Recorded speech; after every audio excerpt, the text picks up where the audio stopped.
এই রাসূলের মান সম্মান যদি বুঝতে না পারেন, এই রাসূলের তাজিম যদি না করতে পারেন, এই রাসূলের দুশমনকে যদি চিনতে না পারেন, আপনার ঈমান টিকবে না। দাড়ি রেখে লাভ হবে না, নামাজ পড়ে লাভ হবে না, রোজা রেখে লাভ হবে না। আগে সর্বপ্রথম তোমার খোদাকে চিনতে হবে, তোমার রাসূলকে চিনতে হবে। কারণ রব্বুল আলামিন নিজের মুস্তাফাকে সৃষ্টি করার পর এমন মর্যাদা দান করেছেন, এমন মহব্বত নিজের নবীকে করেছেন। রব্বুল আলামিন আমার আপনার নবীকে সর্বপ্রথম সৃষ্টি করে পাঠিয়েছেন সবারই শেষে। আরে সহিহ হাদিস থেকে প্রমাণিত, আল্লাহ বলেন হুয়াল আউয়ালুহু ওয়াল আখিরুহু, আমার নবীকে প্রথম সৃষ্টি করেছি, সবারই শেষে পাঠাবো। এখন আল্লাহকে জিজ্ঞাসা করেন, খোদা তোমার নবীকে প্রথম সৃষ্টি করে সবারই শেষে কেন পাঠাবে? তো রব্বুল আলামিন বলছে, শুনো, আমার নবীকে সৃষ্টি করে আমি আমার পূর্বে খাসে রেখেছি। আদমকে পাঠিয়েছি, নবী আমার নিকটে আছে। ঈসাকে পাঠিয়েছি, নবী আমার নিকটে আছেন। ইব্রাহিমকে পাঠিয়েছি, নবী আমার নিকটে আছেন। যেমন ইন্নাল্লাহা ওয়া মালাইকাতাহু ইউসাল্লুনা আলান নবী, যাতে আমি আল্লাহ আমি সব চাইতে বেশি বেশি করে আমার নবীর প্রতি দরুদ পড়ি। আমার নবীর প্রতি দরুদ পড়ে আমি আল্লাহ যখন সন্তুষ্ট হয়ে যাব, উম্মত তোমাদেরকে নবী হাওয়ালা করে দেওয়ার পর ইয়া আইয়ুহাল্লাযীনা আমানু সাল্লু আলাইহি ওয়া সাল্লিমু তাসলিমা, তোমাদের নিকটে পাঠিয়ে আমার নবীর প্রতি তোমাকে দরুদ ও সালাম পাঠ করার হুকুম দেব। বলুন সুবহানাল্লাহ। তাই বিরাদর ইসলাম, আল্লাহ আমার নবীকে মহব্বত করে যুগ যুগ থেকে আমার নবীর প্রতি সালাম প্রেরণ করেছেন, দরুদ প্রেরণ করেছেন। কেন? মাহবুব, দুনিয়াতে তোমাকে পাঠাবো, আগে আমি আল্লাহ তোমাকে মহব্বত করব, আমি সব চাইতে বেশি আমার নিকটে রেখে তোমাকে মহব্বত করে সবারই শেষে পাঠিয়ে নবুয়তের দরওয়াজা আমি আল্লাহ বন্ধ করে দিব, যেন বিশ্ববাসী জেনে নেয় মুস্তাফার পরে কোন নবী আসতে পারে না, জন্মগ্রহণ করতে পারে না। কিয়ামতের সকাল পর্যন্ত এই জমিনের মাটিতে যেই ব্যক্তি আসবে তাকে মুহাম্মদ রাসূলুল্লাহর গোলামি করতে হবে। জোরে বলুন সুবহানাল্লাহ। যারা বলে নবীর গোলাম বলা যাবে না, যারা বলে নবীর গোলাম বলা শিরক, এরা কোনোদিন মুসলমান হতে পারে না। তো বক্তা কি করে হয়ে গেল? আরে তোমার নবীর গোলাম এটা বলা যদি তোমাকে সহ্য না হয়, নবীর গোলাম বলা যদি তোমাকে শিরক মনে হয়, আল্লাহর কসম খেয়ে বলি তোমার অন্তরে ঈমান থাকতে পারে না। কারণ কোন দুনিয়ার ওলি আউলিয়া না। হাকিম আল মুস্তাদরাকের মধ্যে স্বয়ং সুন্নুরাইন হযরত উসমান গনি রাদিয়াল্লাহু তাআলা আনহু নিজেকে নবীর গোলাম বলে আখ্যায়িত করেছে। জোরে বলুন সুবহানাল্লাহ। এটা সাহাবায়ে কেরামের মধ্যে কোন আম সাহাবা না, উসমান গনি রাদিয়াল্লাহু তাআলা আনহু নিজেকে নবীর গোলাম বলছেন। হযরতে ওমর ফারুক রাদিয়াল্লাহু তাআলা আনহু ইমামে হুসাইন যখন তিনার বেটাকে বলছেন আমার গোলাম, আমার নানার গোলামের সন্তান, হযরতে উমর ফারুক ইমামে হুসাইনকে বলছেন আপনি যখন আমাকে নিজের নানার গোলাম বলেছেন তো আমাকে লিখিত আকারে দিয়ে দেন। হযরতে ইমামে হুসাইন যখন লিখে দিলেন উমর হচ্ছে আমার নানার গোলাম, হযরতে উমর ওই কুরতাটি হাতে নিয়ে সাহাবায়ে কেরামকে বলছে, শুনো, তোমরা সাক্ষী হয়ে যাও, কিয়ামতের ময়দানে হুসাইনের দেওয়া সার্টিফিকেট নিয়ে আল্লাহর দরবারে পেশ হব, বলবো খোদা আমি যে তোমার নবীর সচ্চা পাক্কা গোলাম ছিলাম, জান্নাতি যুবকদের সরদার ইমামে হুসাইনের দেওয়া সার্টিফিকেট আমি ওমর নিয়েছি। জোরে বলুন সুবহানাল্লাহ। যেই নবীর খুলফায়ে রাশিদ, যেই নবীর খলিফা, যেই নবীর শ্রেষ্ঠ সাহাবা উমর ফারুক নিজেকে নবীর গোলাম বলছেন, উসমান গনি নিজেকে নবীর গোলাম বলছেন। আজকের চানা বেচনেওয়ালা মৌলভী, আজকের ঈমান চুরি করনেওয়ালা মৌলভী, ইহুদির টাকাতে পালনেওয়ালা মৌলভী বলছে নবীর গোলাম বলা যাবে না। আমি কিয়ামতের সকাল পর্যন্ত আমার বেঁচে থাকা পর্যন্ত আমি চ্যালেঞ্জ দিয়ে যাচ্ছি, যারা নবীর গোলাম বলাকে শিরিক মনে করে, তারা সাহাবার দিন প্রচার করে না, উসমান গনির দিন প্রচার করে না, হযরতে ওমরের দিন প্রচার করে না, যারা সব সময় নিজেকে নবীর গোলাম মনে করে, তারা ওমরে ফারুকের দিন প্রচার করে, উসমানের গনির দিন প্রচার করে। বলেন সুবহানাল্লাহ। তাই যারা নবীর গোলাম বলাকে শিরিক বলে, একদম কমিয়ে দেন, আবার যেন ডবল না, একদম কমিয়ে দেন। যারা নবীর গোলাম বলাকে শিরিক মনে করে, না এদের নামাজ কাজে লাগবে, না এদের রোজা কাজে লাগবে, তো মুসলমানই হয়নি। কারণ যেই জিনিসটা সাহাবা করেছেন, ওই জিনিসটাকে কেউ যদি শিরিক বলে, ঈমান থাকবে? সাহাবাকে মুশরিক বললো না ফতোয়া দিয়ে? সাহাবায়ে কেরামকে কেউ মুশরিক বললে ঈমান থাকবে? জোরে বলেন, ঈমান থাকবে? তাই দুনিয়াতে একটি কথা মনে রাখবেন, যারা মুসলমান ঈমানদার তারাই হচ্ছে নবীর গোলাম। সুবহানাল্লাহ বলতে, যে নবীর গোলাম না সে মুসলমান না। তুমি কালমা পড়েছো, তোমাকে নবীর গোলামি করতে হবে। তোমার নবী যেই কথা বলেছে সেই কথা তোমাকে মানতে হবে। নবীর প্রত্যেকটা কথা মানার নামই হচ্ছে মুস্তাফা জানে রহমতের গোলামি করা। জোরে বলো সুবহানাল্লাহ। তুমি কোন মাদ্রাসায় পড়াশোনা করেছো, কোন মাদ্রাসায় ডিগ্রি নিয়েছো, বলছো নবীর গোলাম, এটা থেকে শিরিক, এটা হচ্ছে শিরিক। তো উসমান গনির সহিহ সনদে হাদিস, নিজেকে নবীর গোলাম বলেছে। যদি মায়ের অর্ধা দুধ পান করে থাকো, একবার শিরকের ফতোয়া লাগাও, উমারের উপরে লাগাও। যদি নবীর বিখ্যাত সাহাবী উমারে ফারুক নিজেকে নবীর গোলাম বলে সচ্চা পাক্কা ঈমানদার থাকে, উসমান গনি নিজেকে নবীর গোলাম বলে সচ্চা পাক্কা ঈমানদার থাকে, তাহলে জগৎবাসী শুনে নাও, এই দুনিয়াতে যারা সুন্নি মুসলমান নিজেকে নবীর গোলাম বলে, তারাই হচ্ছে সাহাবার মুসলমানে, সাহাবার ইসলামে, মুস্তাফার ইসলামে। যারা একে শিরিক বলে, তারা সাহাবার দিন প্রচার করে না, তারা আমেরিকা ইসরায়েলের গোলামি দিন প্রচার করে। তাই নিজেকে সাহাবীর দিনের মধ্যে আনতে হবে, নিজেকে সাহাবার রঙে রঙ্গিত করতে হবে। কারণ মুস্তাফা করিমের শরীয়তকে যতটা সাহাবা বুঝতেন, পৃথিবীর কেউ বুঝতে পারে না। সুবহানাল্লাহ।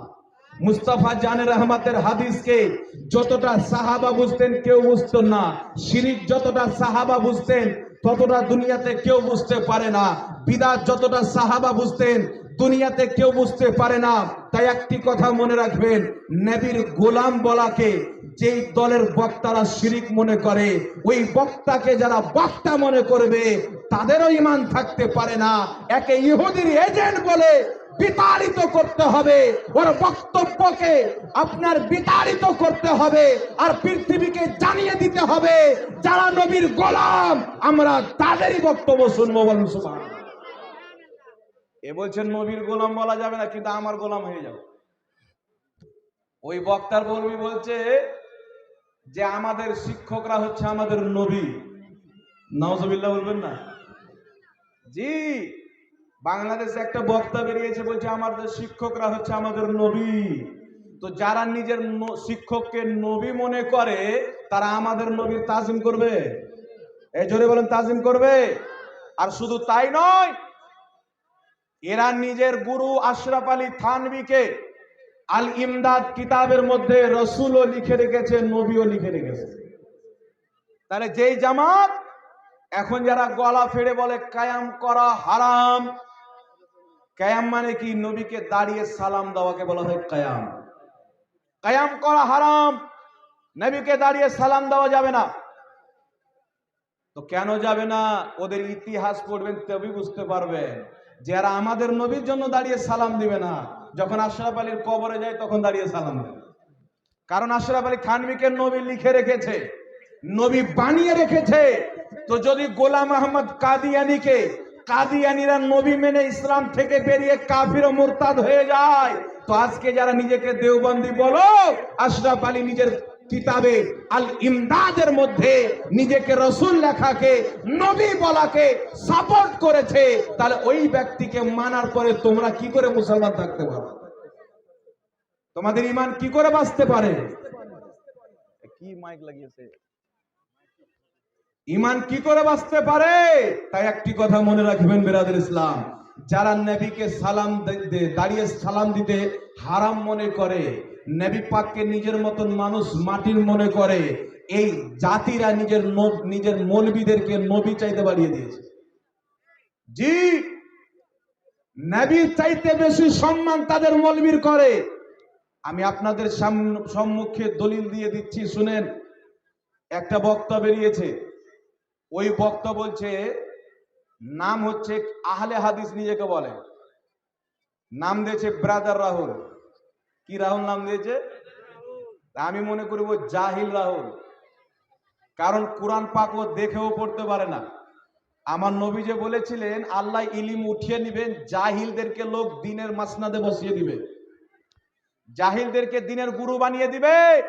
ওই জামানা চলছে। আজকে যারা আহলে হাদিসের যত বক্তা আছে ঠিকভাবে একটাও মাদ্রাসায় পড়ালেখা করেনি, আর নাম কত সুন্দর দিয়েছে আহলে হাদিস, কিন্তু এরা নবীর চাইতে ওদের ডক্টর জাকির নাইককে মানে বেশি বড়।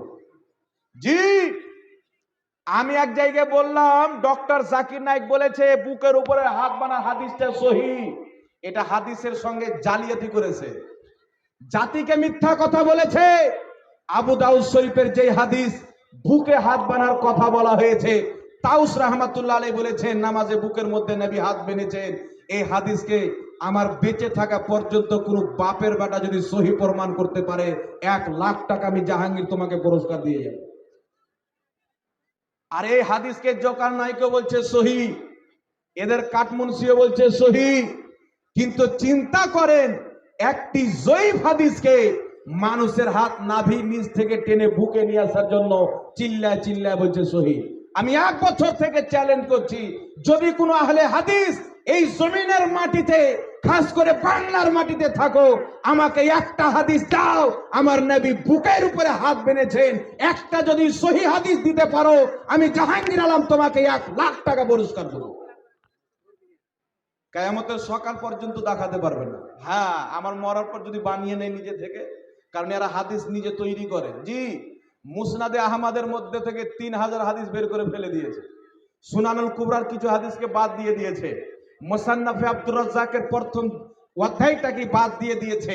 তো যেইগুলো হাদিসে নবীর সম্মান প্রমাণিত হয়, হানাফি মাযহাব প্রমাণিত হয়, ওই হাদিসগুলিকে এরা বের করে বাদ দিয়ে দিচ্ছে। কিছুদিন পরে কি বলবে? হানাফিরা এরা সব হাদিসগুলিকে বাদ দিয়েছে। আর এই কাজটা কোথায় থেকে হচ্ছে? সৌদি আরবের রিয়াজ থেকে। আর পুরো সৌদি আরবের দায়িত্ব যাদের হাতে আছে, কাবার দায়িত্ব, ফাতোয়ার দায়িত্ব, এরা সব কিন্তু ইসরায়েল আমেরিকার সাপোর্ট নিয়ে বসে আছে। যেইভাবে বলে হাদিস ছাপায়, যেইভাবে বলে হাদিসগুলোকে বের করে ফেলে দেয়। তাহলে কিছুদিন পর আপনাকে এসে বলবে এই যে তোমার মৌলভী হাদিসটা লিখেছে নবী নাভির নিচে হাত বেঁধেছেন, মুসান্নাফ ইবনে আবি শাইবার সহিহ হাদিস, কিছুদিন পরে আপনাকে বলবে এই হানাফিরা ধরে দিয়েছে। আচ্ছা বলেন তো হানাফিরা কতদিন থেকে আছে জানেন? হানাফিদের বয়স কত জানেন?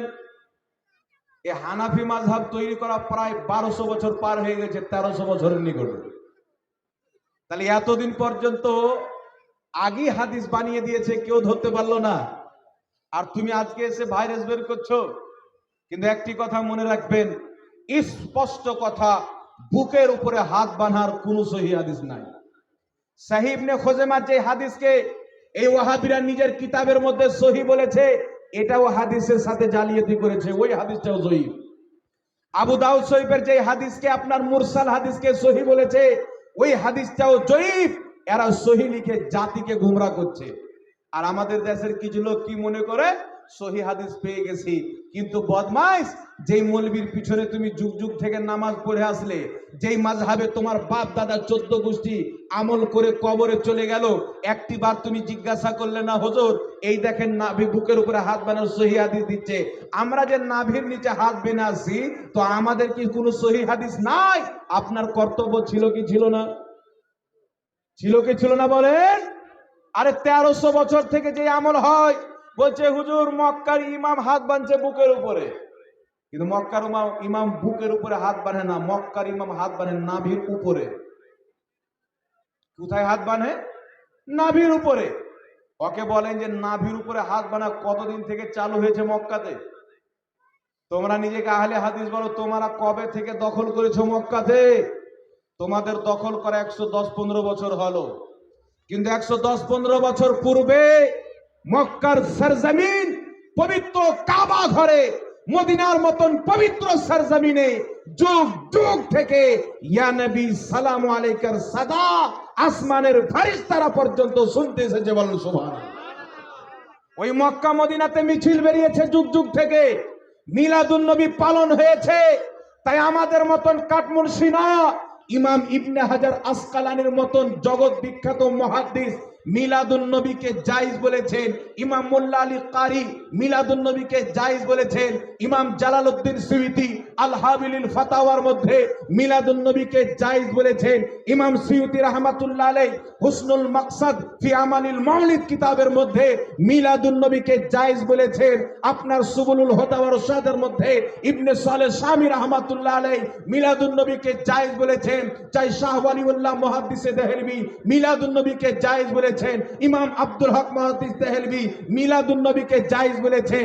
ইমাম জওজি রাহমাতুল্লাহ আলাইহি মিলাদুন নবীকে জায়েজ বলেছেন। তাই যুগের অসংখ্য ইমামগণ ফতোয়া দিয়েছেন, যারা নবীর আগমনের খুশিতে মিছিল বের করে মাহফিল করে মিলাদুন নবী পালন করে আল্লাহর শুকরিয়া আদায় করে, এটা নাজায়েজ বা হারাম না, এটা হচ্ছে জায়েজ, বরং মুসলমানদের কর্তব্য। বল সুবহানাল্লাহ। আপনাকে আল্লাহ একটা কোন নিয়ামত বড় দিল, তো শুকরিয়া আদায় করার আপনার কর্তব্য আছে কি না? আল্লাহর নিয়ামত পেয়ে শুকরিয়া আদায় করতে হবে কি হবে না? তাই যুগের বহুত বড় বড় ইমাম, তাই আমি বলি যারা আহলে হাদিস নিজেকে বলে, যারা দেওবন্দি নিজেকে বলে, আমি বলবো বেটা আমার সাথে বাহাস যদি করতে হয়, ইমাম জালালউদ্দিন সুয়ুতি মিলাদ করেছেন বিদাতি বলো, ইমাম ইবনে হাজার আসকালানিকে বিদাতি বলো, ইমাম মোল্লা আলী কারিকে বিদাতি বলো, ইমাম জাহাবিকে বিদাতি বলো, আপনার ইমাম জগৎ বিখ্যাত ইমাম আব্দুল হক মুহাদ্দিস দেহলভীকে বিদাতি বলো, ইমাম শাহ ওয়ালিউল্লাহ মুহাদ্দিস দেহলভীকে বিদাতি বলো। যুগের যত ইমাম হালবি থেকে নিয়ে ইবনে হাজার আসকালানি পর্যন্ত যত ইমাম মিলাদুন নবীকে জায়েজ বলেছেন, এবং যারা মিলাদুন নবী করেছেন, যদি ক্ষমতা থাকে আর তোমরা যদি মুনাফিক না থাকো, ইনাদের উপরে বিদাতির ফতোয়া লাগিয়ে দেখাও না। কি বলেন ভাই? সুন্নিরা মিলাদুন নবী করলে বিদাত, আর ইমামগণ মিলাদুন নবীকে জায়েজ লিখে রেখেছেন ওয়ারাকা রহমাতুল্লাহ আলাইহি। বুঝতে পারছেন মুনাফিকি? ইমাম কাস্তালানি থেকে নিয়ে ইমাম ইবনে হাজার আসকালানি জগৎ বিখ্যাত ইমামগণ ফতোয়া দিয়েছেন মিলাদুন নবী পালন করা জায়েজ। কেন? এই মিলাদুন নবীতে নবীর গুণগান করা হয়, আল্লাহর গুণগান করা হয়, আল্লাহ রসুলের নামের স্লোগান লাগানো হয়, আর বাড়িতে পতাকা লাগালে আল্লাহর নবীর মুহাব্বত প্রকাশ্য হয়। জগৎবাসী জেনে নেয় এই মহিনার 12 তারিখে মুসলমানদের পয়গম্বর এসেছে, আর এটা কেউ জানতো না। যেই দিন থেকে মিলাদুন নবী বের হয়েছে জুলুস, সেই দিন থেকে মুসলিম তো মুসলিম, অমুসলিম পর্যন্ত জেনে গেছে মুসলমানদের নবী এই মহিনাতে এসেছে। সুবহানাল্লাহ বলবেন না? বাচ্চা বাচ্চা জেনে গেছে। তাই একটি কথা মনে রাখবেন, সামনে ফেস টু ফেস না কোনো দেওবন্দি মৌলবি মায়ের দুধ পান করেছে যে আমাদের সামনে বসে যাবে, না হলে হাদিস মৌলবি মায়ের দুধ পান করেছে যে আমাদের সামনে বসে যাবে। আমি এটা চ্যালেঞ্জ দিয়ে যাচ্ছি, শুনেন, কোন দেওবন্দি আমাদের সামনে বসে মিলাদুন নবী এবং কিয়ামকে বিদআত বা হারাম তো দূরেই থাক, তারা নিজেকে মুসলমান প্রমাণ করতে পারবে না। কারণ দেওবন্দীদের আকীদা হলো আল্লাহ মিথ্যা বলতে পারে, যারা আল্লাহকে মিথ্যাবাদী বলে তারা কোনোদিন মুসলমান হতেই পারে না। বলেন হবে? যাদের আকীদা আল্লাহ মিথ্যা বলতে পারে তারা মুসলমান হবে। আর যুক্তি দিচ্ছে কি? যুক্তি হচ্ছে ওয়া হুয়া আলা কুল্লি শাইইন কাদির, আল্লাহ প্রত্যেক জিনিসের প্রতি কাদির, প্রত্যেক জিনিসের প্রতি কুদরত রাখেন, শক্তি রাখেন, তো মিথ্যা বলতেও পারেন। নাউজুবিল্লাহ বলবেন না? বলছে সব যখন করতে পারে তো মিথ্যাও বলতে পারে। যদি আকীদা রাখি আল্লাহ মিথ্যা বলতে পারে না, তাহলে সমস্যা হবে কি? বান্দা মিথ্যা বলতে পারে, আল্লাহ পারে না, তার বান্দার চাইতে আল্লাহ ছোট হয়ে গেল না? যুক্তি দেখছেন? নাউজুবিল্লাহ বলবেন না? এটা যুক্তি হলো বাবজি? তো বান্দা তো উলঙ্গ হয়ে ঘুরতে পারে, তো এখন কি বলবে আল্লাহ পারে নাউজুবিল্লাহ? হ্যাঁ, এটা জোলহার আকীদা না? ইসলামের দরদ আছে, নবীর প্রতি ভালোবাসা আছে, কিন্তু আল্লাহু আকবার কবীরা। চিন্তা করেন, যেই ব্যক্তি নিজেকে নবী বলাকে সাপোর্ট করেছে, আজকে তারা তাকে মুজাদ্দিদ বানিয়েছে, রহমাতুল্লিল আলামিন, আপনার রহমাতুল্লাহ আলাই পর্যন্ত বলে তার নাম লওয়ার পরে, হযরত হযরত বলে চিল্লায়। কিন্তু যেই বেরেলির সরতাজ ইমামে আহলে সুন্নাত আলা হযরত আজিমুল বরকত ইমাম আহমদ রাজা খা ফাজিলে বেরেলভী রহমাতুল্লাহ আলাই নিজের জামানায় সমস্ত বাতিলের মোকাবেলা করে রাসূলের পাকের সম্মানকে যখন দেওবন্দি জামাতের গুরু আহলে হাদিস জামাতের গুরু ইসমাইল দেহলভী নিজের কিতাব তাকবিয়াতুল ঈমানের মধ্যে লিখেছিল, নবীর সম্মান বড় ভাইয়ের মতো করতে হবে। ইমামে আহলে সুন্নাত আলা হযরত তাদের মুখে তালা মেরে বলেছিল, সবসে আলা ওয়ালা हमारा नबी, सबसे बाला वाला हमारा नबी।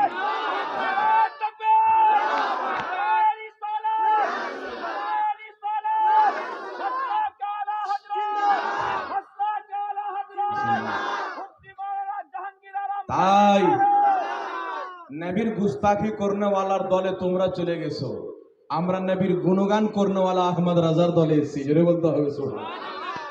তুমি করো না নবীর গুণগান, তোমার দলে যাওয়াতে আমার কোনো আপত্তি না, কিন্তু যতদিন পর্যন্ত নবীর গুস্তাখকে মাথার তাজ বানিয়ে রাখবে, যিনি তাবলিগি জামাত প্রতিষ্ঠিত করেছেন কায়েম করেছেন ইলিয়াস কান্দেওয়ালি সাহেব, তিনি নিজের মালফুজাতের মধ্যে বলেছেন, তাবলিগি জামাতের বুনিয়াদ ভিড় রাখার উদ্দেশ্য হচ্ছে আশরাফ আলী থানভীর তালিমাতকে সারা বিশ্বতে ছড়িয়ে দেওয়া। বলে নাউজুবিল্লাহ।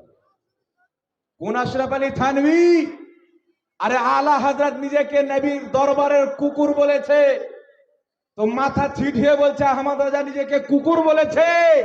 তোমার বাপ আশরাফ আলী থানভী তালখিসে আশরাফুস সাওয়ানে কিতাবের মধ্যে বলছে যে আমি নমরুদ চাইতেও খারাপ, আমি ফিরআউন চাইতেও খারাপ। তাহলে যেই ব্যক্তি আশরাফ আলী নিজেকে ফিরআউন চাইতে খারাপ বলেছে, যেই ফিরআউন আল্লাহর দুশমন নবীর দুশমন, নমরুদ চাইতে খারাপ বলেছে, যেই নমরুদ আল্লাহর দুশমন নবীর দুশমন, কিন্তু আহমদ রাজা খান নবীর দরবারে গিয়ে বলেছেন, ইয়া রাসূলুল্লাহ, যখন দুনিয়ার মানুষ নিজের বাড়িতে কুকুর পুষে, তোমার বাড়ি কোনো পর মানুষ যদি যায়, কোনো চোর যদি চায়, তো কুকুর আওয়াজ করে মালিককে জানিয়ে দেয়, ইয়া রাসূলুল্লাহ, আমি আহমদ রাজা তোমার দরবারের ওই বফাদার কুকুর, কিয়ামত পর্যন্ত যারা তোমার মান সম্মানের উপরে আঙ্গুল তুলবে, আমি আহমদ রাজা 1000 চাইতে বেশি কিতাব লেখে তাদের আঙ্গুল ভাঙা জবাব দিয়ে দিয়েছি।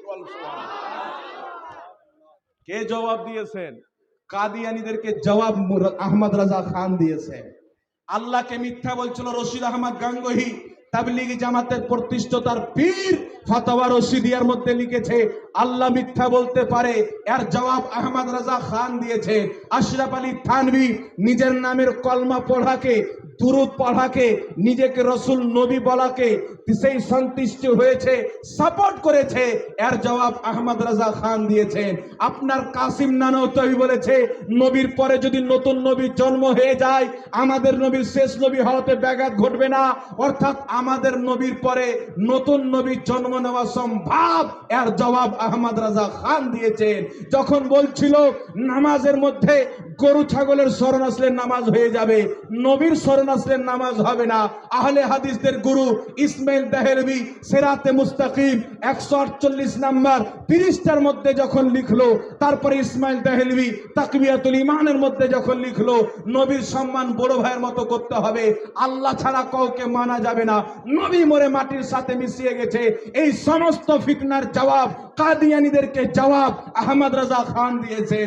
আপনার দেওবন্দীদেরকে জবাব আহমদ রাজা খান দিয়েছেন। ইসমাইল দেহলভীর জবাব আহমদ রাজা খান দিয়েছেন।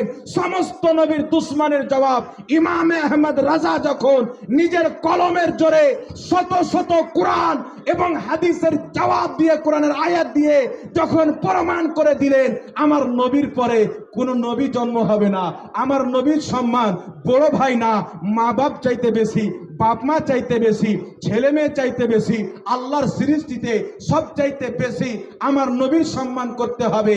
আমার নবী কবরে জীবিত, যেখানে চান যেতে পারে। সকল বিভ্রান্তির জবাব, সকল বদ আকীদাদের জবাব, সকল বিদাতীদের জবাব বারেলির সরতাজ ইমাম আহলে সুন্নাত যখন দিলেন, পৃথিবীর মানুষ বলতে বাধ্য হয়ে গেল ওয়াদি রাজা কি কুহে হিমালা রাজা কা হে, জিস সন্ত নজর ডালো वो इलाका রাজা কা হে।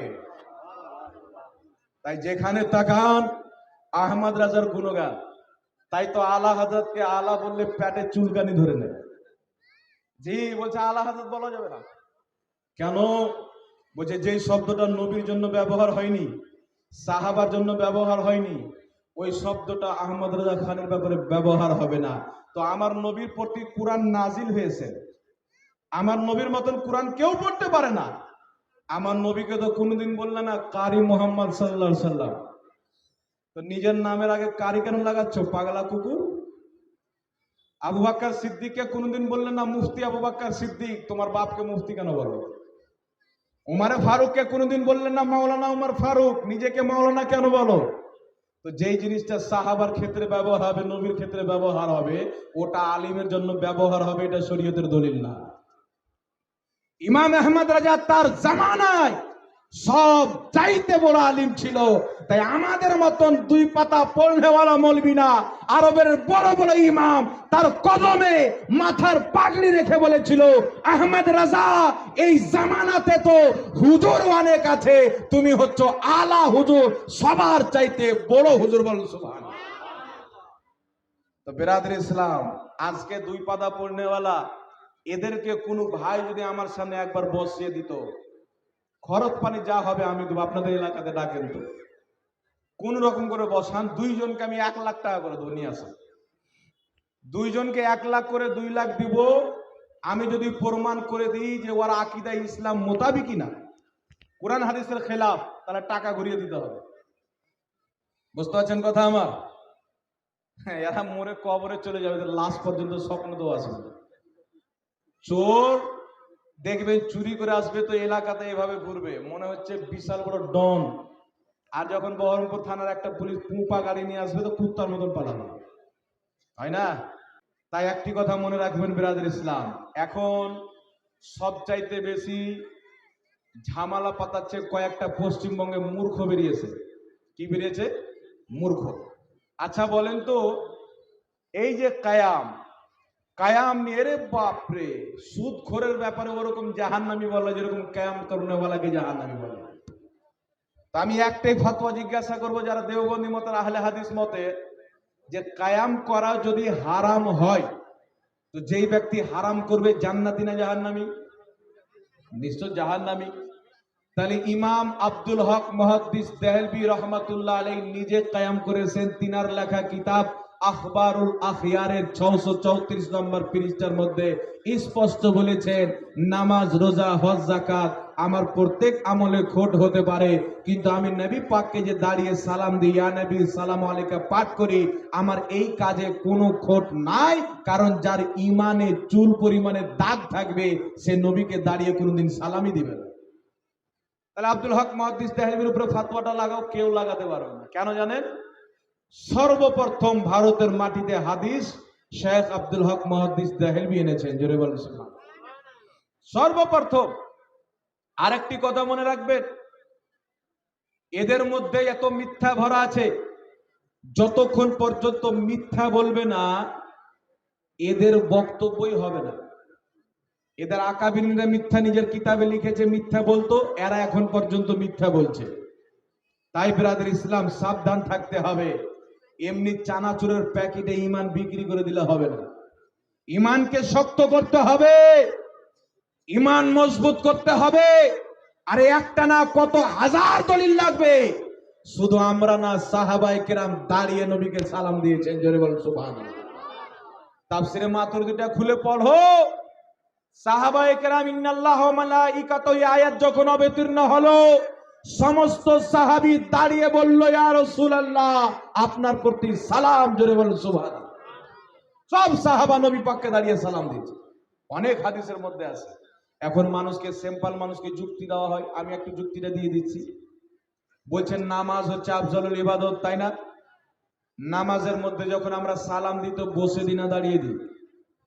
কথা বলতে হবে। বসে দিই না? আত্তাহিয়াতু লিল্লাহি ওয়াস সালাওয়াতু ওয়াত তাইয়্যিবাতু ওয়াস সালামু আলাইকা আইয়ুহান নবী। পড়েন কি পড়েন না? দাঁড়িয়ে পড়েন না বসে? তো নামাজের মধ্যে নবীকে বসে সালাম দিচ্ছেন আর বাইরে দাঁড়িয়ে দিচ্ছেন। নামাজের মধ্যে আল্লাহ শিখিয়েছেন, তো আল্লাহ যেটা আদব বেশি জানো? দেখবেন বাংলাদেশে একটা মূর্খ চাষলা মৌলবি আছে, এই যুক্তিটা দিল। আচ্ছা বলেন তো, ওই মৌলবির বাপের জানাজাটা পড়েছিল তো দাঁড়িয়ে না বসে? তো জানাজার মধ্যে আমার নবীর দুরূদ আছে না নাই? এই জোরে বলতে হবে। সালাম আছে না নাই? তাহলে জানাজার নামাজে দাঁড়িয়ে পড়া হারাম হল না নাজেজ হল ওদের ফতোয়া অনুযায়ী? তো দাঁড়িয়ে সালাম দেওয়া যদি হারাম হয়, এদের জানাজার নামাজই হারাম। তো জানাজার নামাজ যদি হারাম হয় তো লাশগুলোর কি হবে? তাহলে কি বোঝা গেল? এরা যাদের নামাজে জানাজা পড়বে, ওই ব্যক্তির নামাজে জানাজাই পড়া হয় না। তাহলে এদেরকে দিয়ে নামাজে জানাজা পড়ানো যাবে? কথা বলেন। তো বেটা ভুলে গেছে যে জানাজার নামাজে দাঁড়িয়ে সালাম দিতে হয়, তাই বলছেন নামাজে বসে সালাম দিই, বাইরে দাঁড়িয়ে কেন সালাম দেবো? না হুজুবিল্লাহ মিন জালিক। তো আব্বার জানাজাটা পড়লে বসে সালাম দিও না, কি বলেন? এখন যারা আহলে হাদিস একদিক উঠাচ্ছে যে আসসালামু আলাইকুম ওয়া রাহমাতুল্লাহ, একদিক আর যাবে না, একদিক যথেষ্ট। তাকবীর দিচ্ছে আল্লাহু আকবার, আল্লাহু আকবার, আশহাদু আল্লা ইলাহা ইল্লাল্লাহ, আশহাদু আন্না মুহাম্মাদুর রাসূলুল্লাহ, হাইয়া আলাস সালাহ, হাইয়া আলাল ফালাহ, কাদ কামাতিস সালাত, আল্লাহু আকবার, লা ইলাহা ইল্লাল্লাহ। এরা ইসরায়েল এবং আমেরিকার কাছে দুই পাতা কেউচি নিয়ে বেরিয়েছে, কাজ কাজ কাজ কাজ করে দিন কাটছে, কাজ কাজ কাজ কাজ করে। এটা হারাম, এটা হারাম। দলিল কি? বলছে আমার আব্বার কাছে শুনেছি। মানে কোন কিতাবে নাই কায়াম হারাম, মিলাদ হারাম। দলিল কি? সাহাবা করেনি। বলে মদিনাতে হয় না, মদিনাতে মিলাদুন নবী হয় না। মদিনার লোক বুঝলো না যেখানে নবী জন্ম হয়েছে, আর ভারতের লোক তোমরা বুঝে গেলে। তো মদিনার দিনকে লিবে না ভারতের দিনকে লিবা? তো আমি বললাম চলে এসো, আমিও ভারতের দিন নেবো, মদিনার, তুমিও মদিনার দিনকে নাও। আমি আরবের দিনকে নেবো, তুমিও লাও। তুমি বলছো আরবে মিলাদুন নবী হয় না, তাই করার না যায়। তাহলে আরবে যেটা হচ্ছে ওটা যায়। কি বুঝতে পারলেন? ঠিক না ঠিক? কথা বলেন না স্যার। আরবে মিলাদুন নবী হয় না তো না যায়, তাহলে আরবে যেটা হচ্ছে ওটা জায়েজ হবে কি হবে না? কথা বলেন। তো 2021 সালের ঘটনা, আমাদের ভারতের নায়ক এবং নায়িকা সালমান খান এবং শিল্পা শিট্টা, আমার যেটা নাম বেশি জানবেন, আমি পেপারে পড়লাম এরা দুইজনকে ডেকে সৌদি আরবের রাজধানীতে বিন্দাস সারা রাত্রি নাচালো। তাহলে যেই মৌলবি বলছে আরবে হয় না তাই আমরা করি না, তাহলে আরবে তো মহিলার সালমান আর শিল্পা শিট্টিকে নিয়ে গিয়ে ড্যান্স করালো, তাহলে তোমার আব্বা তোমার মাকে নিয়ে ড্যান্স করাও? একে পাগলা কুত্তা কামড়ানি? এ তো জাহিল লোক। আমার নবীর কোটি কোটি হাদিস আছে, কোন মায়ের লাল একটা হাদিস দেখাও আমার নবী বলেছে আরবের লোককে তোমরা অনুসরণ করিবে? একটা হাদিস দেখাইতে পারবে না। কারণ আবু জেহেলের জন্ম আরবি হয়েছিল, আবু লাহাবের জন্ম আরবি হয়েছিল। এখন আপনারা বলেন আমার নবীর কালে আরবের লোক নবীর দুশ্মন ছিল না? ছিল না? নবীর পিছে নামাজ পড়নেওয়ালা নবীর বেয়াদব ছিল কি ছিল না? আমার নবী মালে গনিমত তাকসিম করছেন, বন্টন করছেন। জুলখওয়াসরা এসে বলছেন ইয়া রাসূলুল্লাহ ইত্তাকিল্লাহ, হে আল্লাহ রসুল আল্লাহকে ভয় করো। অর্থাৎ সে আল্লাহ রসুলের বন্টন করাতে সন্তুষ্ট না। উমর ফারুক বলছেন হুজুর একটিবার অনুমতি দেন, তালওয়ার নিয়ে তার গর্দানকে উড়িয়ে দিব। রাসূল পাক বলেছিলেন এর নাসল কিয়ামত পর্যন্ত থাকবে, এর আলো আওলাদ বের হবে, মানুষকে গুমরা করবে, তারা দিন থেকে এমন ভাবে বেরিয়ে যাবে যেমন তীর কামান থেকে বেরিয়ে যায়। তাই একটি কথা মনে রাখবেন, সৌদি আরবে হলে করতে হবে, না হলে করা যাবে না। এটা কোনোদিন শরীয়তের দলিল হতে পারে না। শরীয়তের দলিল হচ্ছে মক্কা মদিনার তাজদার মুহাম্মদুর রাসূলুল্লাহ, উম্মতের গামখার মুহাম্মদুর রাসূলুল্লাহ, শরীয়তের তাজদার মুহাম্মদুর রাসূলুল্লাহ, এই মুস্তাফা করিম রাহমাতুল লিল আলামিন সাল্লাল্লাহু আলাইহি ওয়াসাল্লাম নিজেই মিলাদুন নবীর মাহফিল করেছেন। মাজমাউ জাওয়াইদের মধ্যে হাদিস, قالت عائشة صديقة رضي الله تعالى عنها تذكر رسول الله صلى الله عليه وسلم وأبو بكر رضي الله تعالى عنه মিলাদুহুমা ইনদি। মা আয়েশা বলছেন আমার স্বামী মুহাম্মদ রাসূলুল্লাহ, আমার বাপ আবু বকর সিদ্দিক আমার ঘরে বসে, আমার নিকটে বসে তিনারা দুইজন নিজের মিলাদ আলোচনা করলেন। জোরে বলুন সুবহানাল্লাহ। মিলাদের মাহফিল করলেন। যেটা নবী করেছেন ওটাকে বিদআত বলে আখ্যায়িত করে দিলে, আর যেটা নবী পাক জীবনী করেননি, আহলে হাদিস কনফারেন্স নবী করেছেন। এই জোরে বলেন সাহাবা করেছেন। তাহলে যেটা নবী করেননি, সাহাবী করেননি, ওটা ওদের জায়েজ বানিয়ে নিল। আহলে হাদিস মসজিদ কোন সাহাবা নাম রেখেছিল? আমার নবী আহলে হাদিস মসজিদ নাম রেখেছিল। জোরে বলেন। আহলে হাদিস কনফারেন্স করেছিলেন, মসজিদের উন্নতি কল্পে জালসা করেছিলেন, মাদ্রাসার উন্নতি কল্পে জালসা করেছিলেন, কবরস্থানের উন্নতি কল্পে জালসা করেছিলেন। তাফসিরে কোরআনের জালসা কোন সাহাবী করেছেন?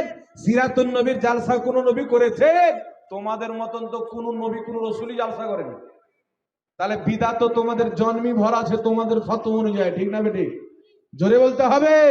কিন্তু মিলাদুন নবীর মাহফিল আমার নবী থেকেও প্রমাণিত, আবু বকর সিদ্দিক থেকে প্রমাণিত। বুঝা গেল মিলাদুন নবীর মাহফিল নবী পাকও করেছেন, সাহাবীদের সরদার আবু বকর সিদ্দিকও করেছেন। তাই ইমাম আহলে সুন্নাত বলছেন হাশর তক ডালেंगे हम पैदाइश मौला के धूम मिसले फारिस नजदीके कीले गिराते जाएंगे। जरे बोलो सुभान। তাই বিরাদর ইসলাম ফতোয়া ইমামদের মানবেন না জাহিলদের? জোরে বলেন।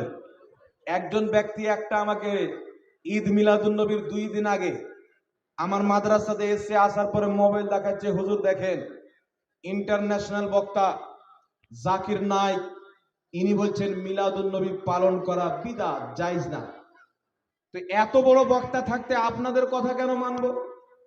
আমি ওর সামনে একটি কিতাব খুললাম, আল হাবিলিল ফাতাওয়া, ইমাম সিউতি রহমাতুল্লাহ আলাইহি, যিনি বেশি না কম পক্ষে 2.5 লক্ষ হাদিসের হাফিজ ছিলেন। সুবহানাল্লাহ বলবেন না? যিনি উম্মতকে কমবেশ 500টি কিতাব লিখে দিয়ে গেছেন, যিনার রচিত কিতাব তাফসিরে জালালাইন প্রত্যেক মাদ্রাসায় পড়ানো হয়, সুন্নিরাও পড়ায়, ওয়াহাবিরাও পড়ায়। তাফসিরে দুররে মানসুর, জামিউল আহাদিস, আপনার সিরাতের কিতাব, ফাতোয়ার কিতাব, হাদিসের কিতাব, তাফসিরের কিতাব, এত বড় জগৎ বিখ্যাত ইমাম। আমি বললাম দেখো এই ইমাম বলছে মিলাদুন নবী পালন করা সওয়াবের কাজ। তাহলে আজ থেকে 500-550 বছর পূর্বে এই ইমাম সৈয়দ বুঝতো না? কথা বলেন না। ইনি জানতেন না যে সিউতি রহমাতুল্লাহ আলাইহিকে সবাই মানে? তো এত বড় ইমামের ফতোয়া থাকার শর্তে কোথাকার জোকার নাই, কোন নাই, কি বললো আমাদের দেখার সুযোগ নাই। কারণ আমার রাসূল বলেছেন আল্লাহ ইলম উঠিয়ে নেবেন কিভাবে? বড় বড় আলিমগণ ইন্তিকাল করবেন, জাহিলরা মানুষের সামনে এমন রূপ নিয়ে আসবে, নিজেকে বড় স্কলার বানাবে, নিজেকে বড় দিনদার বানাবে, কিন্তু দিনের সাথে তাদের কোনো সম্পর্ক থাকবে না। আমি বললাম তোমাদেরকে শুধু একটা দলিল দিয়েছি, ইমাম জালালউদ্দিন সিউতি রহমাতুল্লাহ আলাইহি শুনো, ইমাম ইবনে হাজার আসকালানী রহমাতুল্লাহ আলাইহি, যিনি আসমাউর রিজাল জারহ তাদিলের অনেক কিতাব লিখেছেন, যিনি আপনার বুখারী শরীফের সারা ফাতহুল বারি লিখেছেন, যেই ফাতহুল বারিকে আহলে হাদিস তোমরা নিজের মাকতাবা থেকে ছাপাও, নিজের পাবলিকেশন থেকে ছাপাও, ওই কিতাবের লিখনেওয়ালা ইমাম ইবনে হাজার আসকালানী নবী পাক সাহিবে লাউলাকে মিলাদুন নবীকে শুধু জায়েজ বলেনি, নবীর মিলাদ পালন করার পক্ষে একটি কিতাব লিখেছেন। জোরে বলুন সুবহানাল্লাহ। তাহলে এত বড় বড় ইমাম, 5 লক্ষ হাদিসের হাফিজ, 2 লক্ষ হাদিসের হাফিজ, 2.5 লক্ষ হাদিসের হাফিজ, এইগুলো ইমামের ফতোয়াকে বাদ দিয়ে আজকের যারা ফতোয়া দেয় মিলাদুন নবী বিদআত, আমি কিয়ামতের সকাল পর্যন্ত চ্যালেঞ্জ করছি, আমার সামনে নিয়ে আসেন 1 লাখ হাদিস পড়তে হবে না, মাত্র 1000 হাদিস সনদ সহ আমার সামনে পড়ে যদি শুনিয়ে দেয়, আমি জাহাঙ্গীর আলম রেজভী তাকে 5 লক্ষ টাকা পুরস্কার দেব। শরীয়তে পুরস্কার দেওয়া জায়েজ আছে, ইনাম দিব। এরকম মৌলবি পাবেন মাত্র 5000 হাদিস। কত হাজার? জোরে বলেন না, কথা বলেন না, কত হাজার? তো যে 5000 হাদিস জানছে না বলছে মিলাদুন নবী বিদাত। 5 লক্ষ হাদিস जानने वाला, পিওর আরবিতে লক্ষ লক্ষ হাদিসের কিতাব লিখনে वाला, পিওর আরবিতে সিরাতের কিতাব লিখনে वाला, কোরআন পাকের তাফসীর লিখনে वाला বলছে মিলাদুন নবী পালন করা জায়েজ, আর আজকের কাঠমুন্সি বলছেন না জায়েজ। তো আপনারা কার পক্ষে যাবেন? উম্মতের ইমামদের পক্ষে না আজকের জাহিলদের পক্ষে? জোরে বলতে হবে, কাদের পক্ষে যাবেন? আমি চ্যালেঞ্জ করে বলছি, এই নীল আকাশের নিচে জমিনের মাটির উপরে এমন কোন মায়ের পোলা জন্ম হয়নি যে মিলাদুন নবীকে নাজায়েজ প্রমাণ করতে পারবে। যদি মায়ের দুধ পান করে থাকে আমার সঙ্গে বসো, তোমাদের সামনে যদি আমি প্রমাণ না করতে পারি সালাফদের আকীদা ছিল মিলাদুন নবী পালন করা যায়। জোরে বলেন সুবহানাল্লাহ। আজকে নিজেকে সালফি বলে, কিন্তু সালাফদের কোনো ফতোয়াকে মানে না, সালাফদের কোনো লেখা বইকে মানে না। তাহলে ও সালফি হলো না যে সালাফদেরকে অনুসরণ করে চলবে তারা আসল সালফি হলো? যদি সালাফদের আকীদাকে দেখো, ইমামদের আকীদা ওটাই আছে যেটা আজকে সুন্নিদের আকীদা, সাহাবার আকীদা ওটাই আছে যেটা সুন্নিদের আকীদা, তাবেঈনের ওটাই আকীদা যেটা সুন্নিদের আকীদা। আমি চ্যালেঞ্জ করে বলতে পারি আহলে সুন্নাত ওয়াল জামাত মিলাদুন নবী আবিষ্কার করেনি। মিলাদুন নবীর দলিল ইমাম ইবনে হাজার আসকালানী কোরআন এবং হাদিস থেকে বের করে উম্মতের সামনে দিয়ে দিয়েছে। এই বিশ্বের মানুষ মিলাদুন নবী যারা পালন করো, এটা কওরির বানানো ফতোয়া না, এটা কোরআন এবং হাদিস থেকে আর ভিত্তি পাওয়া যায়। জোরে বলুন সুবহানাল্লাহ। কোরআন থেকে আর ভিত্তি পাওয়া যায়, হাদিস থেকে পাওয়া যায়। কে বলছে? ইমাম। এইবার বলছে দুটো ঈদ হলো, তৃতীয় নম্বর ঈদ কোথায় পেলে? আমি বেশি হাওয়ালা দিব না, একটি হাওয়ালা দিয়ে আগে চলে যায়। কিতাবটির নাম হচ্ছে মাওয়াহিবুল লাদুন্নিয়া। কিতাবটির লেখক হচ্ছে শারহে বুখারী ইমাম কাসতালানী রাহমাতুল্লাহ আলাইহি, যিনি বুখারী শরীফের সারা পিওর আরবিতে লিখেছেন। জগৎ বিখ্যাত ইমাম, যাকে সবাই মাথার তাজ মানে, তিনি সেই কিতাবের মধ্যে লিখছে, শুনো, যারা নবীর জন্মের দিনকে ঈদ হিসেবে গ্রহণ করেছে তাদের প্রতি আল্লাহর রহমত হবে, বরকত হবে। জোরে বলুন সুবহানাল্লাহ। তো আমরা ইমামের ফতোয়াকে মানি, জাহিলের ফতোয়াকে মানি না। আজকে যেগুলো ইউটিউব ফেসবুকে চেঁচা করে চিল্লায়, বাপ রে, চাচা নবীর নাম চুমন দিলে তুমি তো জাহান্নামে যাবে, মিলাদ করলে তুমি তো জাহান্নামে যাবে। মনে হচ্ছে জাহান্নামের বাপ বানিয়েছে। হ্যাঁ, মনে হচ্ছে জাহান্নামের বাপ বানিয়েছে। যত চিল্লাই না পাগলা কুকুরের মতো, একবার বসে দেন সামনে, এই বহরমপুরের মাটি দিয়ে বসে দেন না। 10 জন ওদের পক্ষের, 10 জন আমাদের পক্ষের আলোচনা করেন। এই বহরমপুরের মাটিতে বসান, যদি ওর মুখে যত ফ্যাফার ফ্যাফার করে আমাদের সামনে 10 মিনিট বসে শুনে নিবেন, এর ভিতরে কিচ্ছু নাই, খালি হাঁড়ি বাজে বেশি, কিছু নাই। এগুলো সব মানুষকে গুমরাহ করছে, যে নবীর নাম চুমুন দিলে জাহান্নামে। আচ্ছা বলেন তো বাবজি, নবীর নাম চুমুন দিলে যদি জাহান্নামে যায়, তো হানাফি মাযহাবের জগৎ বিখ্যাত কিতাব ফতোয়া শামী ইমাম ইবনে আবিদিন শামী রাহমাতুল্লাহ আলাইহি লিখছেন, নবীর নাম শুনে বিরুদ্ধ আঙুল চুমুন দিয়ে চোখে লাগানো এটা সওয়াবের কাজ। সুবহানাল্লাহ বলেন না? তাহলে হানাফি মাযহাবের ইমামদেরকে জাহান্নামী বলবে? ইমাম জালালউদ্দিন সিয়ুতী খাসাইসুল কুবরার মধ্যে হাদিস নিয়েছেন, হযরতে মুসা আলাইহিস সালাতু ওয়াস সালামের একজন উম্মত 200 বছর নাফরমানি করে নবীর নাম চুমুন দিত, খালি এই কাজ ছাড়া কোনো ভালো কাজ ছিল না। নবীর নাম চুমুন দিয়ে চোখে মাসা করার কারণে আল্লাহ 200 বছরের গুনাহ ক্ষমা করে দিয়েছে। বলেন সুবহানাল্লাহ। ইমাম জালালউদ্দিন সিয়ুতীকে জাহান্নামী বলতে পারবে? কথা বলতে হবে। ইমাম মোল্লা আলী কারি রাহমাতুল্লাহ আলাইহি শারহে নুকায়ার মধ্যে লিখছেন, নবীর নাম শুনে বিরুদ্ধ আঙুল চুমুন দিয়ে চোখে লাগানো সওয়াবের কাজ। ইমাম মোল্লা আলী কারি 11 শতাব্দীর মুজাদ্দিদ, উনাকে জাহান্নামী বলতে পারবে? জোরে বলেন না। ইমাম আজলুনি রাহমাতুল্লাহ আলাইহি কাশফুল খাফার মধ্যে লিখতেছে, নবীর নাম চুমুন দিয়ে চোখে লাগানো এটা আবু বকর সিদ্দিক থেকে প্রমাণিত, এর উপরে আমল করা বৈধ এবং সওয়াবের কাজ। সুবহানাল্লাহ। তাহলে ইমাম আজলুনিকে জাহান্নামী বলতে পারবে? তাহতাবি আলা মারাকিল ফালাল মধ্যে লেখা আছে, নবীর নাম শুনে বিরুদ্ধ আঙুল চুমুন দিয়ে চোখে লাগানো সওয়াবের কাজ। 950 বছর পূর্বে ইমাম আসবাহানী রাহমাতুল্লাহ আলাইহি হিলিয়াতুল আউলিয়ার মধ্যে লিখছে, এই হাদিসটি নিয়েছে, নবীর নাম চুমুন দিয়ে চোখে মাসা করার কারণে মুসা আলাইহিস সালাতু ওয়াস সালামের 200 বছরের গুনহগার উম্মত নাজাত পেয়ে আল্লাহ তাকে জান্নাত দান করেছেন, কোন আমলের কারণে না, শুধু নবীর নাম শুনে বিরুদ্ধ আঙুল চুমন দিত, চোখে লাগাতো, আল্লাহ তার উপরে জান্নাত ওয়াজিব করে 72টি হুর তার জন্য আল্লাহ জান্নাতে সাজিয়েছে, বলেন সুবহানাল্লাহ। তাহলে এইগুলো ইমামকে জাহান্নামী বলতে পারবে? ইনারা দিন বুঝতো না, যিনারা দিন আমাদেরকে দিয়েছেন কিতাবে লিখে, ইনারা দিন বুঝতো না। আজকে চাষ করনেওয়ালা, ধান কাটনেওয়ালা কাঠমুন্সি 2 পাতা পড়ে স্টেজে এসে বলছে নবীর নাম চুমন দিলে জাহান্নামে যাবে। শুনো, এই নীল আকাশের নিচে জমিনের মাটিতে যদি কোন মায়ের লাল আহলে হাদিস মায়ের দুধ পান করে থাকে, আমার চ্যালেঞ্জকে অ্যাকসেপ্ট করো, তুমি নবীর নাম চুমন দেওয়া নিয়ে আমার সাথে কবে বসবে বলো। আমি যদি নবীর নাম চুমন দিয়ে চোখে লাগানোকে সওয়াবের কাজ প্রমাণ না করতে পারি, এলাকার লোক যা সাজা দিবে আমি মানতে রাজি, কিন্তু কিয়ামতের সকাল পর্যন্ত নবীর নাম চুমন দিয়ে চোখে লাগাকো কোন মায়ের লাল আহলে হাদিস নাজায়েজ হারাম তো দূরের কাজ, মাকরু পর্যন্ত প্রমাণ করতে পারবে না, বলেন সুবহানাল্লাহ। আমার বেঁচে থাকা পর্যন্ত চ্যালেঞ্জ।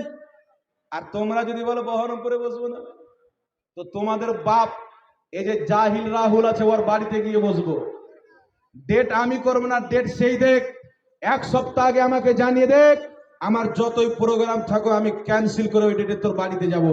কেউ থাকবে না, শুধু ক্যামেরা রাখতে হবে, ক্যামেরাম্যান থাকবে, এই জগতের মানুষ জেনে যাবে তোমরা কোরআনের সঙ্গে জালিয়াতি করো, তোমরা হাদিসের নামে জালিয়াতি করো, তোমরা ইসলামের নামে জালিয়াতি করো। তোমাদের জালিয়াতি এই জাতি যেই দিন বুঝতে পারবে, আল্লাহর কসম খেয়ে বলি, এই জমিনের মাটিতে কুত্তার জায়গা থাকবে, কোনো কাঠমুন্সির জায়গা থাকবে না, ওয়াহাবির জায়গা থাকবে না। চ্যালেঞ্জ করে বললাম, জাতি যখন বুঝতে পারবে। কোরআন হাদিসের নামে মানুষকে মিথ্যাচার বলছে আহলে হাদিস। আহলে হাদিস মানে কি রে? বলছে আমরা সহি হাদিসে আমল করি। কিসে আমল করি? কিন্তু আমি প্রমাণ করে দিব তারা সহি হাদিসকে মিটায়। কি করে? জোরে বলেন না, কি করে? সহি হাদিস মানে না। এই জমিনের মাটিতে সহি হাদিসে যদি কেউ আমল করে তারা হচ্ছে আহলে সুন্নাত ওয়াল জামাত, টিটিএস, টানাটান সুন্নি মুসলমান। জোরে বলতে হবে সুবহানাল্লাহ। লাকে বলিয়ে না ইয়া রাসূলুল্লাহ, হাত উঠিয়ে বলেন তো ইয়া রাসূলুল্লাহ। এই ব্রাদার ইসলাম শুনেন, সহি হাদিসের অস্বীকারীর নাম হচ্ছে আহলে হাদিস। কি হচ্ছে? সহি হাদিসকে অস্বীকার করার নাম আজকে আহলে হাদিস। কেন? একটা এক্সাম্পল আপনার সামনে দিই। নাভির নিচে হাত বাঁধার সহি হাদিস মুসান্নাফে ইবনে আবি শাইবার মধ্যে আছে। কিসে আছে? আল আসার কিতাবের মধ্যে আছে। সহি হাদিস একটা না দুটা না, আমি 4টি হাদিস খুঁজে পেয়েছি আলহামদুলিল্লাহ। নবী থেকেও সহি হাদিস আছে, সাহাবা থেকেও সহি হাদিস আছে, ইব্রাহিম নাখবি তাবি থেকেও সহি হাদিস আছে যে তারা নাভির নিচে হাত বাঁধতেন, কিন্তু বুকের উপরে হাত বাঁধার কোন সহি হাদিস নাই, কোন সহি হাদিস নাই। এই জালিয়াতিরা যত পেরেছে সব জাল আর জয়ীফ হাদিসকে লিখেছে আর লিখে দিয়েছে আলবানী সহি বলেছে, ইবনে তাইমিয়া সহি বলেছে। তো তোমার বাপ সহি বললে তো হবে না, ইমামগণ সহি বলেছে কিনা সেটা দেখতে হবে। এই ঠিক না বেটি? কথা বলেন না। আমার মৌলবি যে হাদিসকে সহি বলবে সহি হাদিস হয়ে যাবে? এরা হচ্ছে হাদিস চোর।